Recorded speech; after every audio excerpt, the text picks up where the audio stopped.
And welcome to the 11th episode of the TechnoBuffalo Show. I'm one of your two hosts for today, Sean Ani, editor-in-chief of TechnoBuffalo, and I'm joined by executive editor of Mobile, Todd Hazelton. Hey, everybody. Joey is not with us this week because he is currently trying to sell his house, and there is a house showing going on right now, and he's in a Starbucks, so I don't think he wanted to spend his entire morning going, "Shut up, I'm on a podcast!" I think it would have been funny. Yeah, it would have been funny, but probably would have gotten thrown out of Starbucks as well. Yeah. I think even Starbucks has a level of, okay, sir. You I don't know. I've seen people in there with full computers. I think a microphone will look natural. Have you've seen someone in there with a desktop? Yeah. Well, it was us. When I was at Laptop Magazine, we used to do funny stuff like that for like pictures, and like how far is too far when you're using a computer in public, and then we would like take a picture for the magazine. But I've seen people with full-size monitors and stuff. Oh, Weird. that's amazing. So a couple different topics we want to go over today. The first one is, of course, the big news of the week, the Microsoft Surface Pro 3. And Todd, since you were there in person, you've touched and held a Surface Pro. Was it as exciting as they were making it out to be on stage? I mean, I think it was really exciting and a really nice product. Like, don't get me wrong on all that. I think it's the best Surface I've seen Microsoft make yet, and that's saying a lot. But it's the same recipe that they've done the past two iterations, and I don't see anything really changing here where consumers are going to be like, oh, now I need a Surface. Like, it's still expensive at $799 with Core i3 and no keyboard. Like, that's another $130. And like I said in an editorial yesterday, now you're in MacBook Air range, which Microsoft clearly, I mean, they want to go on against the MacBook Air, but I don't think they're doing it right. Like, it's a tablet with a keyboard. It's not a laptop, and that's what they're trying to say, that it is a laptop. But look, like me, I want a laptop that's like rigid, and I have it with a keyboard that's really sturdy on my lap. And Microsoft's trying to say that this is with the new magnets and stuff, but it's still not even close. And then it's like a 12-inch tablet, which is too big for me. And they said 96% of people with an iPad also have a laptop, and it's for that reason. Like, I want my iPad mini and my MacBook, or whatever. Mm-hmm. I don't want like a combo, and I don't think consumers in general do. I mean, that's just sales have proven that. So I was kind of hoping there was a Surface Mini. Well, and you said it's a tablet with a keyboard, but I think we also need to point out that the tablet is sold separately for $129.99. The keyboard, yeah. So that's a price you're paying on top of the Surface, which is going to drive that price even higher. Now, I teased this yesterday on Twitter. I have to debut my new word. First, there were phablets, which was a phone tablet. This is a laplet. It's a laptop tablet. I know, it's exciting. Try to hold your applause, everyone. But they kept saying it, and the lapability. Lapability. That sounds like a dog lapping up water or something, right? Apparently, that's my puppy Thomas, who is possibly the loudest drinking dog I've ever met. But his lapability factor is way up there. Huge. But that's the whole point. And the fact is, yes, we start the price at $799. But $799 for a Core i3 with only 64 gigabytes of memory. Yeah, exactly. And I've said that yesterday. Like, Core i3 is not that powerful, and even Intel builds it as like this entry-level processor in the Core family below Core i5 and Core i7 that's made for web browsing and word processing and stuff like that. I run Core i3 on my desktop. It is not powerful. I have a really nice graphics card for gaming, and that helps a little bit, but that's about it. Like, I really can't do much. And I think most people will find that a Core i3 is not for doing much, but at $800 before you even get a keyboard, I think it's way overpriced. And I think that we'll see that. Microsoft sales of Surface haven't been doing well, and I think it'll continue that way, which is weird. Yeah, I can't see why they're going down this path again. Exactly, and we have to remember that 2 years ago they lost $1 billion. They took a $1 billion write-off on the original Surface. Mm-hmm. Don't have the final numbers for the Surface 2, although we know they were not good. We know they took a loss. At what point does Microsoft say, okay, this isn't working? Yeah, and maybe they never do. Maybe they think this is the future and they're just going to keep pushing it. But I think I would have liked to have seen Microsoft. Look, if they know that people have tablets and computers, why not create a product that fits the tablet category? And that could have been the Surface Mini. And I don't think, look, rumors were it was going to have a Qualcomm processor in Windows RT. I don't think that was the right path to go either, because Windows RT, I think, is a terrible experience. I don't think there's enough apps, etc. But I think it could have tried to do something pro, maybe put a Core i3 in one of those smaller ones, or an Intel Atom processor, say. Price it right, maybe just above the Kindle, put it in the $200 range, $300 range. Then Microsoft has this mass consumer tablet that people aren't going to be afraid to buy because it's cheap. They'll finally get an experience with Windows if they haven't been using it before, and maybe it's this complementary system that can be used with your full Windows 8 PC. And I think that's the way it should have gone, instead of this hybrid product. Well, you kind of answered without me putting the question up there yet, but David Berkovich was asking, what does Microsoft need to do to make the Surface successful? And I think I agree with everything you said, Todd. I can't understand why Microsoft can't seem to grasp, like you said with a laptop, I want stability. And I don't care what they say about magnets or anything else. That thin little keyboard is never going to give me the stability where I feel comfortable working with that thing in my lap. Yeah. If you watched during the demonstration yesterday, at least on the live stream, and I'm sure we had a better view than you did, you could tell he was so nervous about how he was sitting. Yeah, sure that thing did not fall off his lap.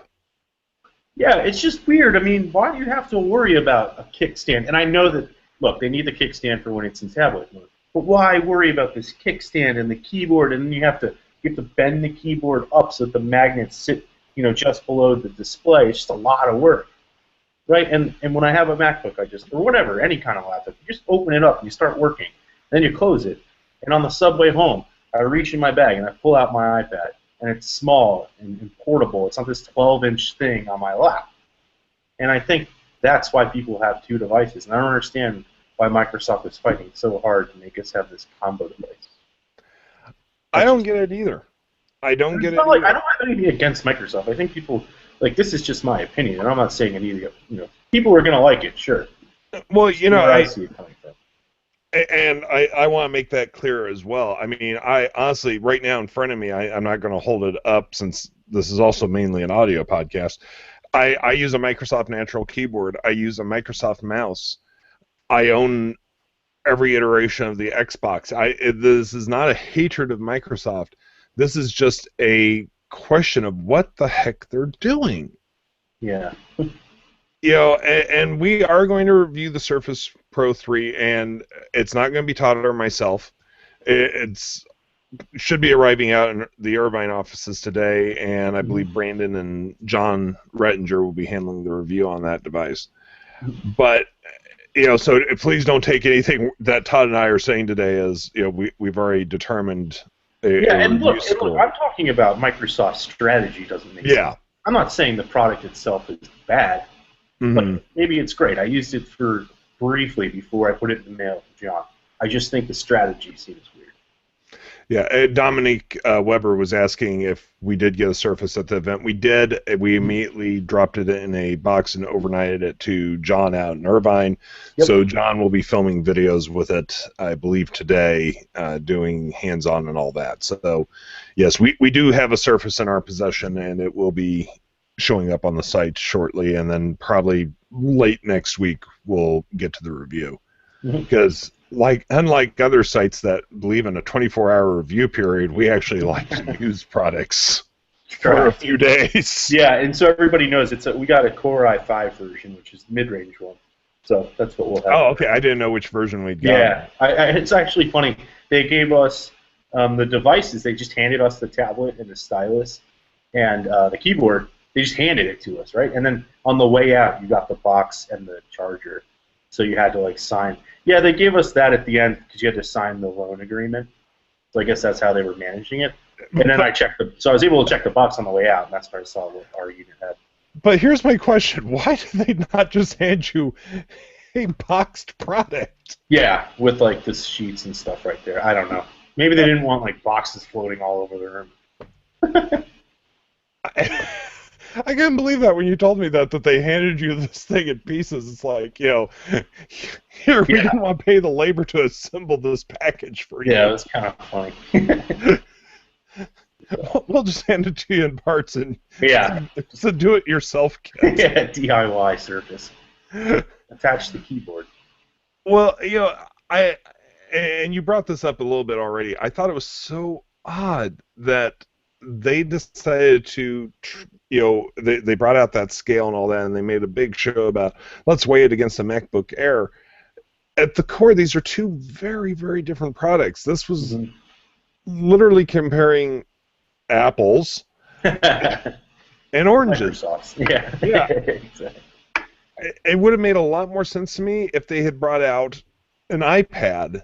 Yes, I understand they were trying to say, well, this is a laptop replacement. All right, fine. Weigh it against a MacBook Air, then weigh it against an iPad as well. Show us both, because you're trying to say that this replaces both.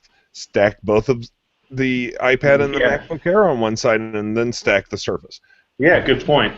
Just weighing the Surface against the MacBook Air made no sense. Yeah, I think I know what they were trying to say too. Like, it's the thinnest product you can buy with an Intel Core processor, which is neat, and it's really nice and really high quality. The build and stuff, just I don't know. Bag of words comparing it to Apple, I think, and people are gonna do that now, and they're gonna see that for a similar price you can get a MacBook Air configured in such and such way. I think at both the high ends with Core i7, the MacBook Air is still like $200 cheaper. So, in a lot of ways, that might. Speaking of MacBook Air, since this is what Microsoft decided to take on yesterday, now we're hearing rumors that we are going to see the new MacBook Airs at WWDC. Do you think it's just going to be the addition of Retina display, or is... Yeah, that seems cool. It looks like 9 to 5 Mac today said that there's going to be new hardware at the show, and I don't know. Apple has promised us new product categories this year, and a lot of people have been sitting around waiting, saying, "Hey, when is this going to happen?" And we're kind of waiting on an Apple TV refresh, maybe. We're waiting on an iWatch. Waiting on a number of things, but it sounds like MacBook Air with Retina display seems the most likely there. Apple's going to be talking about OS X 1010. Might as well introduce it with a new laptop, right? So MacBook Air Retina display, that would be sweet. The price is going to go up. And I think right now that $799 is pretty sweet for a lot of consumers. But. Yeah. I am a little concerned about Apple, though. While we're here, Tim Cook has gone on record vehemently saying that Apple had all these amazing new products lined up for 2014, and he specifically said plural new categories. Mm-hmm. And here we are going into June, and nothing. Yeah, maybe we're waiting, Tim. Fall. Yeah. Yeah, is he seriously going to release everything pre-Christmas? I don't know. Wouldn't that be crazy, though? Talk about a killer quarter. Well, it'd be a killer quarter, but it would also be cannibalizing his own products, because if you release everything at the same time, because remember at one time we had figured out that they were working on a quarterly system, and they seem to have abandoned that. They were trying to release one major product every quarter so that they always had a flagship product for each quarter to help with their revenues. They seem to have abandoned that and gone almost to this, let's put all our eggs in the fourth quarter basket. Yeah, that's what it's starting to seem like, right? Is that what, I'm trying to remember last year, but yeah.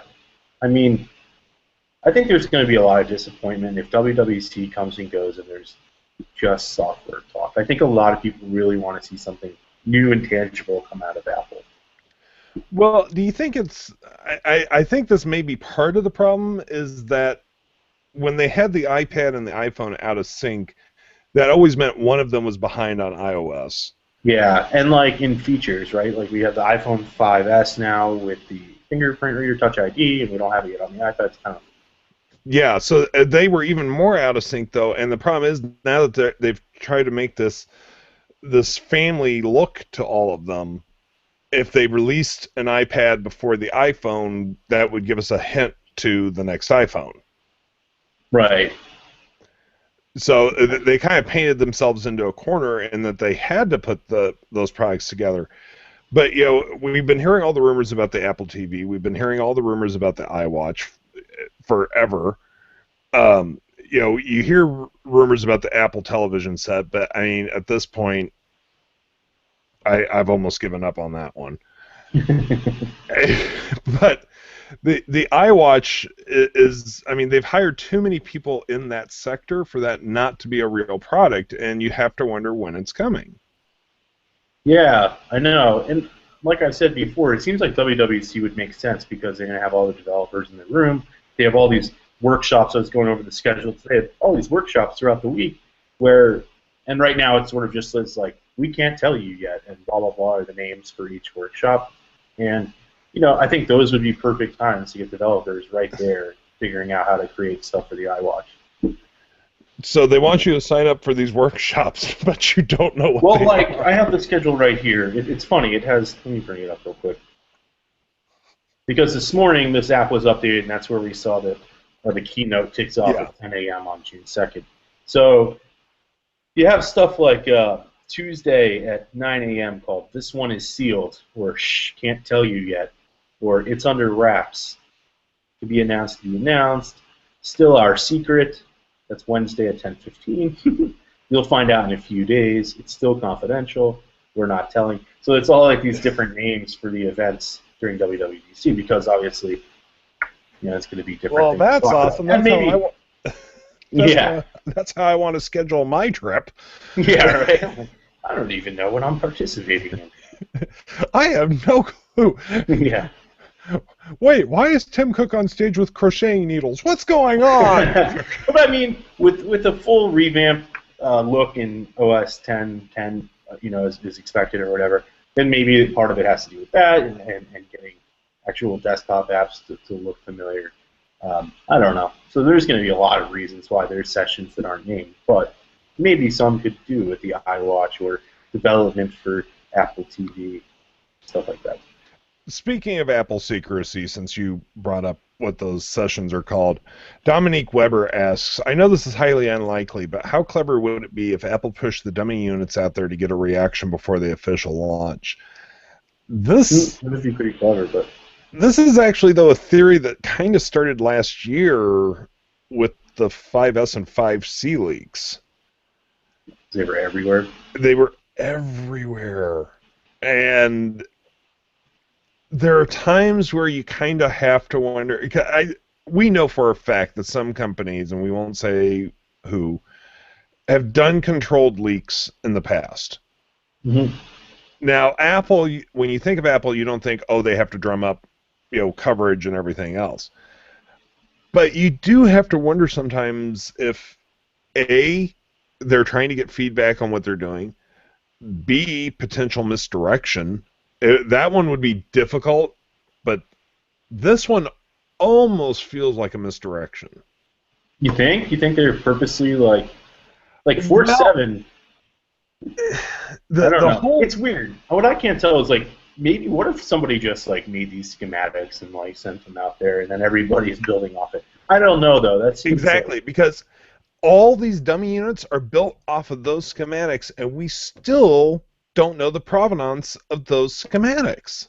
Yeah, it would be really funny.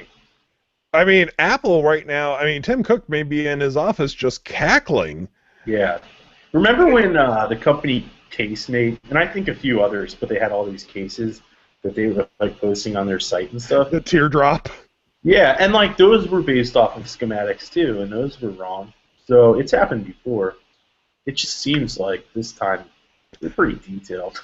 Yeah, I know, and it looks about right. It looks about right. But there's still a part of me, and maybe it's a hopeful part of me that would like to still be surprised. Mm-hmm. But in my gut, I feel this really is the iPhone 6, but at the same time, I try to be at least a little bit skeptical. Yeah. Because everything comes from these schematics that we cannot prove where they came from. Yeah, exactly. I mean, we should always be skeptical. Yeah, we always have to be skeptical in this game. I mean, we got sent a link to something yesterday that Todd, I didn't even share it with you. I got sent this link and I was like, yeah, no, What was it? no, not real. Just something funny. Yeah, it was one of those ones where you look at it and you're like, mm-hmm. Right. That's not right. Yeah, contrary to popular belief, we do actually, try to determine what's real and what's not, and there are times where some come through that you're like, wow, no. Yeah. For those that joined late, I see Rockster 103 asking this. Joey is working today, but unfortunately he's working from a Starbucks because there is a real estate agent currently in his house showing his house, and so that's why he's not on the show. He cannot podcast from a Starbucks. He will be back, though. Now, I wanted to talk about this one topic. It's outside of our normal field on this show. The idea that Google wants to run advertising on the Nest thermostats. Oh, it's crazy. Wow. So, but this article, it came from the Wall Street Journal today. It's talking about Google. They're writing to the SEC, I guess, right? I think that's who it was. And saying, like, look, we want to put ads, or there's a possibility that ads are going to end up on wearables, cars, on thermostats. And then the funny thing is, I think this is before they bought Nest, right? So, like, well, okay, now here's my, I've got a couple main questions here. Just because, well, first off, because they said, maybe thermostats, doesn't mean they're necessarily going to do it. Right. I want to know, though, who would purchase that advertising space? Because how many times a week do you actually look at your thermostat? Yeah, I know, right? But who knows? Maybe it's like for a competing power company or something. Not, we usually live in areas where you have to, but yeah, I only have one option here. So. I think the general idea is that, look, there's going to be screens everywhere, and we can make money off of that. Now, I mean, I could see, because there are some refrigerators with screens in them, advertising there makes sense to me. Yeah, that does make sense. I mean, especially if it's a grocery store saying what's on sale. Exactly. Show me, the weekly flyer for the specials at the Safeway for the week. I think that's a great idea. Yeah, and as we have smart refrigerators, it might know what's running low. Maybe you're running low on Pepsi, and it's like, Pepsi's on sale. Might as well pick some up now. Exactly. That kind of stuff. That one would make a lot of sense to me, and I actually don't think I would find it that offensive. Yeah, and you're like, oh, okay, I'm saving money. It's kind of a win-win situation. It's kind of like, I see a lot of people saying, oh, I don't want to ever buy a Kindle with special deals on it. Every Kindle device I've bought is with special deals, and I gotta tell you, they are the most unobtrusive things in the world. Are they good deals? I've never really paid attention to the deals on them. They used to be. With deals. Yeah. When the Kindles first launched with special deals, they were. I mean, it would be like get a $10 Amazon gift card for $5. But now it's a lot of like, save 30 cents on Downy. Yeah. But, yeah, that's kind of annoying. But there are places where I don't find advertising offensive, and I would not find advertising offensive on an LCD screen in my refrigerator. On my thermostat, I would just question who thought it was a good idea to buy that advertising space. Yeah, right. But yeah, I know. But if it's like sitting on your wall and glowing, you're like, oh, geez. And now I will admit my thermostat is behind a swinging door, so I don't see my thermostat except for when I'm cleaning the dust bunnies that I've collected behind the door. See, I don't even have a thermostat. I live in, I have like a unit in my window. It's an apartment building, so. Nah. I don't have that. The joys of apartment living. Yeah. Like I say that like I've ever lived in an apartment. I actually have never lived in an apartment. Oh yeah, it's not really. I take that back. I lived in an apartment until I was 6 months old.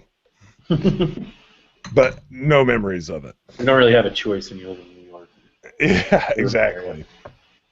You mean you can't just buy a house? No, you could. You could buy a brownstone for $10 million. Oh, with what John pays us? Buy two of Why not? them. Well, before we jump into general questions here, let me see if we've got anything that is, well, here is one from Rockster103. How accurate do you think the dummy units of the Apple iPhone 6 are to the real one? We already kind of answered that. Yeah. I really do feel it's the real thing. There's a lot of me though that I wish it wasn't the real thing because I miss being surprised. Yeah, me too. And part of me feels like it's kind of ugly and not up to Johnny Ive standards. That's what I'm kind of like. Can't tell. You know, like the antenna bands running around in really. The antenna bands, they are the key reason that I still question it.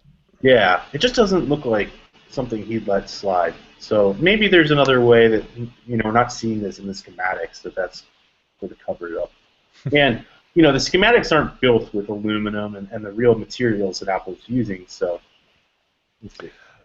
I have no problem with our devices being unapologetically plastic. Yeah. But I do have a problem with being unapologetically giant antenna bands. Yeah. That was my really bad Johnny Ive impersonation. Please do not throw tomatoes. It's unapologetically antennas. Let's see here. We got one from, going into general questions, we got one here from Rockster103, and this is one you and I really haven't had a chance to discuss yet. Mm-hmm. What are your thoughts on the HTC One Prime and the Samsung S5 Prime? Look, I don't really like the way that these products kind of come out after the fact. Like, I think Samsung fans and smartphone enthusiasts are going out and buying these products that they think are the best and are going to be the best for a while. And for a company like Samsung to come around and say, hey, actually, that's not the best, this is kind of rude and mean to consumers. So I think if there really is a Samsung S5 Prime and that's the way they market it, then they should have just made that the Galaxy S5. That's my opinion. No, I totally agree with you. It's cell phone enthusiasts are, it's not like we can just, okay, well, I just got the S5, but oh no, the S5 Prime is here. I'm sorry, you can't just swap phones when you're a general consumer. It's just not possible. Yeah. And so I can't quite figure out what the marketing plan is behind these companies doing this. Why not release the S5 and the S5 Prime at the same time? Yeah. The S5 becomes a slightly budgety phone, and I say that by it's $50 less than the Prime. And that would actually drive sales harder for the Prime. Yeah, people can make their own choice. The thing with the HTC One Prime, I talked to Jason McKenzie, the U.S. president of HTC, and he kind of mocked, like, look, you're not going to see a One M8 Prime in the sense that there's not going to be this better version of that phone. And with the HTC One Prime, it seems like that's going to be either the Max 2 or yesterday Engadget had a picture of the One M8 Ace in reference that might be the Prime. And that's the One M8, it's with a plastic body instead of metal. In which case, it's not like they're upgrading something and making it even better. They're actually just releasing it. Yeah, from the pictures we've seen of the M8 Prime, it doesn't feel like it's a better phone. But the S5 Prime does feel like, like it's going to be more premium. Mm-hmm. And that sort of problem. So yeah, I mean, with HTC One, we need to see the specs before we, say, what are you doing? Because it may just be a naming issue. But with the S5 Prime, everything we're seeing, it really does feel like it's a better version of the S5. Yeah, but maybe maybe it comes out and it's like super expensive and limited to like a couple markets, and then then it's not that big of a deal. But if it comes out and it's sold on every carrier as like this better version of the S5, that's not. No, I agree with you. They need to do something so your average customer who just bought an S5 doesn't feel like they made a mistake. Yeah, exactly. Otherwise, I mean, why should they buy your next phone? Yeah, exactly. Another question from Rockster103. Do you think Google Glass might become a mainstream product in the future? Nope. Yeah, no, I think so. Really? I don't know if it's going to be popular, but that's Google's plan, is to bring it to consumers. Well, no, yes, it will definitely. It will come to consumer markets. I don't think we'll ever see a day though where you're walking down the street and look at that guy, he's not wearing Google Glass. Yeah, especially not in its current form, right? But maybe if it's like, if they can make it cool, then it'll be more fun. And they actually just hired Ivy Ross was Ivy Ross. She was an executive at. Let me bring up. We have an article on her. Well, I'm going to say if they can make it look like the rangefinders from Dragon Ball Z, I might be more on board. And if you could tell me everyone's power level as I looked at them. She was brought on to lead Google Glass, and she's a former chief marketing officer at Art.com, but she also worked at, and this is a sign that we're going to go mainstream with Google Glass. Worked at Old Navy, the Disney Store, Coach, Gap, Mattel, and even Bausch & Lomb, the eye health company, contact solutions, stuff like that. So I think, look, you get somebody with that kind of experience on board, it seems pretty clear that who they're targeting, right? I mean, this person worked for Gap and retail stores. So. Well, part of what I think is going to happen, I almost think that at some point it's kind of going to go the way of the Segway, and that you go to airports and you see Segways everywhere. Yeah, like cops have them on their Segways. I could see cops, real emergency responders. I could see them very easily just taking the glass like crazy. I read a story, I don't remember. It was a few months ago about a fireman who actually worked on a glass app that allowed his fire department they could wear the glass under their mask, and they could pull up blueprints for buildings from the city on the glass when they were going into the building. That's really cool. That's awesome. Brilliant. Absolutely brilliant. I think that's the sort of situation that glass is absolutely perfect for. And so I don't... Or like showing like oxygen levels. And stuff I mean, there's all sorts of amazing uses for an emergency. When your hands have to be free, this is perfect. Yeah. But for your average consumer, I don't know if they're going to take to it. Yeah, I'm curious too. Yeah, but I only worn Google Glass for like a couple of minutes. Yeah, my grandfather was a fire captain in Phoenix in the 70s, and I'm somewhat familiar with fire procedures, and I can think of an endless stream of uses for fire departments. Cops, somebody says their name to you, and you could pull up their arrest record or their warrants. Yeah, it could be amazing. So. Glass is going to be around for a long time. I just don't know how deep it's going to get into the general public. That's where I wonder. Yeah. This just makes me scratch my head. From Vasil Stefanov, would you buy a smart couch if someone makes it? What would it do? Smart couch? Smart couch. That's more. I'm just kind of trying to. How would you make a couch smart? I don't know. That's one of those. Sure, I'd buy it. No, I don't have room. Couch, nap mode. Yeah. Couch, turn on the TV. No, because you can already do that with your Xbox, right? Exactly. Oh my. Let's see here. From David Nunez. True, false. The Z1 Compact comes to the United States. BlackBerry gets bought out this year. Apple goes back to their one flagship phone model and kills the iPhone C line. TechnoBuffalo hires NKBHD within 1 year's time. False. Statement. Z1 compact. I don't think there's any U.S. plans. BlackBerry gets bought. Don't see it happening this year. Apple goes back to their one flagship phone model. I don't know. Look, if they kill the 5C, fine, but I think you're supposed to have the 5.5-inch iPhone 6 too. Yeah. And FPA BHD, that's up to John. I don't. Yeah. Not in the discussions right now. Oh, good grief. From Rockstar 103, I never got to see this product at CES, but I know a bunch of you were going nuts over it. We have seen the Smart Touch mirror at CES, but do you think it might become a successful product? Was that the Toshiba thing? Yeah, John. I think John went over and looked at it like 4 times. Yeah, that was neat. Wouldn't that be cool? The thing is, I mean, I think it would be neat if you had it like in your bathroom and you saw the weather and stuff. But what would it cost?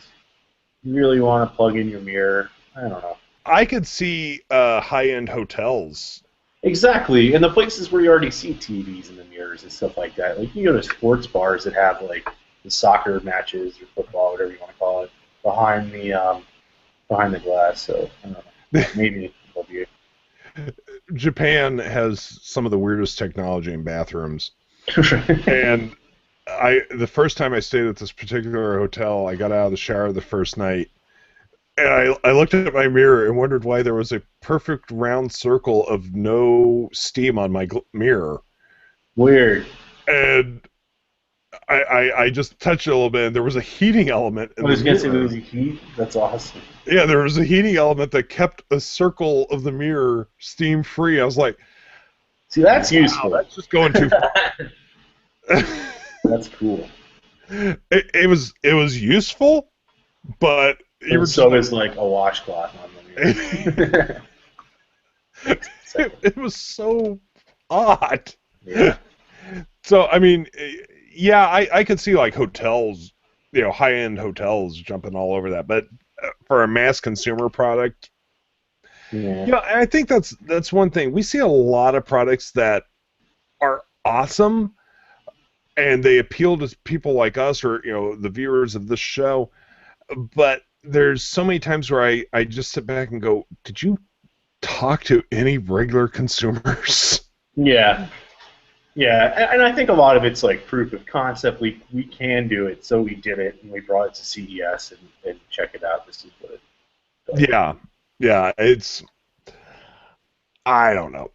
From Rockstar 103, do you think the concept of duo camera will catch on in the future? I don't know. I mean, these days I feel like people want the megapixels, and I know that larger pixels in the sensor brings in a lot more light, and you have better low light photos and stuff like that. But the duo part, like where you're actually kind of moving around an object and like there's neat effects and you can blur the background and stuff, like I think, look, I don't want to call it a gimmick, but it's not, I don't think it's a mainstream thing that consumers are sort of clamoring for. But I think it's a cool part of the 1M8.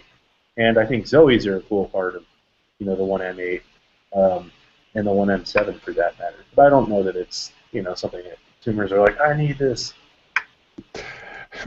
From David Berkovich, should Vanillish replace Pikachu as the mascot for Pokemon? Yes. Yeah. We got our Pokemon joke in. Exactly.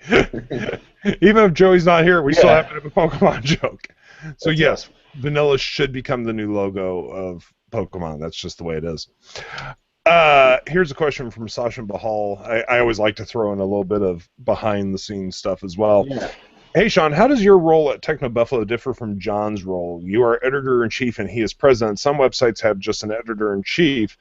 Also, if I'm the only one a part of my own blog, what title should I give myself? Okay, well, as for how John's and my jobs differ, John focuses more on the business aspects of things like negotiating the advertising contracts, working on any sort of sponsorship deals, and just in general making sure that money is rolling in so that we all get a paycheck, which we all appreciate. And then as for my role, yes, I'm technically editor-in-chief. Every post that goes on... Air traffic controller is probably a better term for me. Yeah. because I not only do I manage what's being written, but I also handle a lot of the scheduling, deciding which posts go at what time slots. I also keep track of where everybody is physically at all times, which I'm sure my employees would rather I'm not constantly. Where are you going? How long will you be? What are you doing? Yeah. And then I also, which is a very odd thing for an editor-in-chief to do, but I don't mind doing. I actually kind of enjoy it. I deal a lot with the development and servers and making sure that everything is working as it's supposed to. And so I do a lot of different things. If you're the only one running the site, editor-in-chief. Yeah. It's a title everybody understands. I'd say if it happens on TechnoBuffalo, Sean knows about it. I try to. Yeah. Even when I'm on vacation in the United Kingdom and I call into the staff call just to mess with all your minds. How did he know we were meeting? I just happened to be in my room changing to go out to dinner. I was like, I'm totally calling into the staff call and playing with their minds. Dang it. You can't talk about me You're when trying I'm to still slack here. off. From Brantley Jensen, do you think Flappy Bird will be as popular when it comes back in August? I never played the thing. I did. It was stupid. Yeah. And I think he was stupid for killing it. I don't know. Maybe it will be popular because people are going to be like, whoa, Flappy Bird's back. But I think in the first place, like, it was popular because, BuzzFeed did an article on it or something like that? Yeah, the thing was, it'd been on the App Store for like 11 months. Yeah, it was a long time. Viral. Mm-hmm. And so, yeah, I mean, that's the funny thing. Everyone thinks this was an overnight sensation. No, it was on the App Store for ages. I think that when it first comes back, there'll be a massive amount of downloads because, this aura has built around it. Yeah. And then I think everyone's going to go, well, that was fun for 10 seconds. Yeah, and that was, I mean, look, the first one was not like, I can't believe the guy that created it was like, it's too addicting, you guys should stop playing this game. Look, it wasn't addictive, it was like really stupid and boring. No, what's too addictive, and I will someday beat Joey for introducing me to it, is Freeze. Yeah, that's a good game. Oh, that game has ruined my life. Yeah. Well, like, this developer's like, I'm going to take it down because people are getting too addicted to it, and blah, blah, blah. So, like, the new one has a cooldown feature or something. Like, come on, man. Seriously. Flappy Bird. People were playing it on the subway for, like, 5 minutes. I don't know. Just because people are talking about it doesn't mean they're, like, losing their lives over the game. Yeah, I don't get what happened with Flappy Bird at all. But, yeah, I mean, there'll be, like, a car wreck mentality when it comes back. You're going to slow down. Oh, what's going on over there? And you're going to try it, and then you're going to go, I'm done. Yeah. So, there's a lot better games. Like, well, Todd and Joey have gotten me hooked on Hearthstone now. So yeah, that's a good game. I'm enjoying it.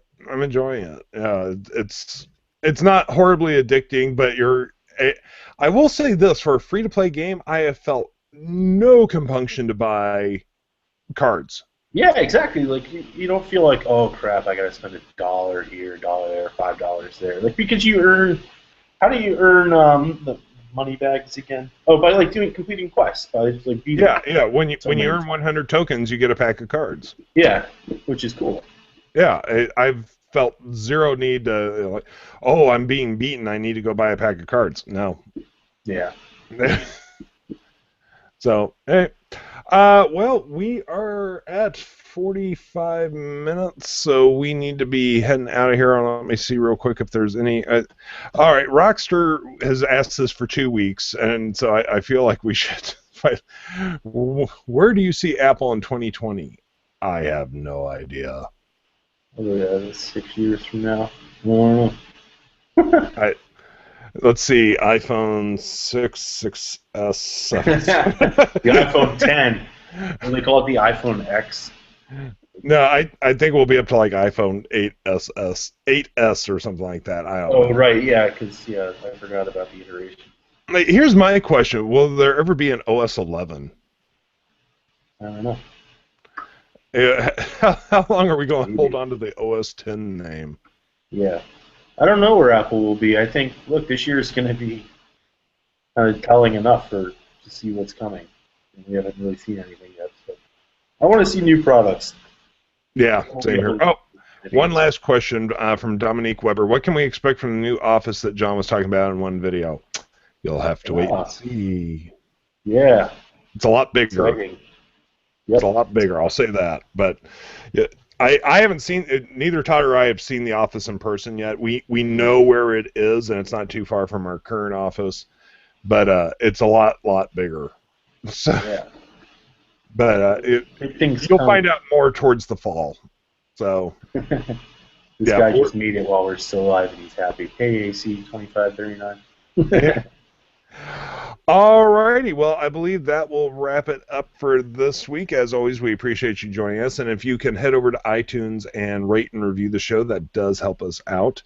You can also find us on the Stitcher app, where you can listen to us anytime, anywhere. You can find us on Pocket Cast. You can subscribe via RSS feed. Basically, we're always with you at all times, even when you don't want us to be. Until next time, I'm Sean Ani. I'm the editor-in-chief of TechnoBuffalo. I've been joined by executive editor of Mobile, Todd Hazelton. Bye, everybody. We'll see you back here next week, same time, same place. Till then, take it easy, everyone. Bye-bye.